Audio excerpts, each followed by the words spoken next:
20 টাকায় আস্ত বড় এক আলু, যেটা খেতে ছিল অনেক ক্রিস্পি এবং মজা। আর এই জিনিসটা কারো পছন্দ না এমন লোক খুঁজে পাওয়া খুবই মুশকিল। এক সময় দেখতাম গ্রামের বাড়িতে যখন আলুর দাম কম থাকতো তখন সেগুলোকে কেটে পিস পিস করে রোদ্রে শুকিয়ে ভেজে যেত।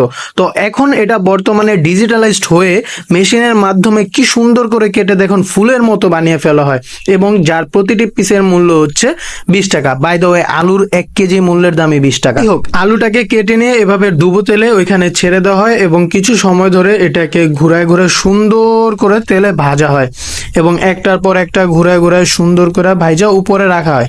তো আমি যখন বললাম মামা আমাকে একটা দেন, তখন নিয়ে সুন্দর করে এটার মধ্যে তার সিক্রেট মশলা বা বিট লবণ হয়তো বা কিছু একটা, বাট আমার কাছে বিট লবণ মতো নেই, আর একটু মজা লাগছে, ওই জিনিসটা দিয়ে দিছে।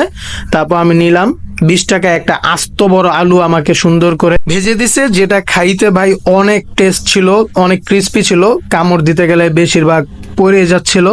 তো খাইতে অনেক টেস্ট লাগছে, কম দামে ভালো খাবার মাত্র 20 টাকায়। তো আমার মতো কে কে এই খাবারটা দেখলে শত ব্যস্ততার মাঝে খেয়ে ফেলেন টুক করে আমাকে জানাবেন, এবং কার কার পছন্দ তাও জানাবেন।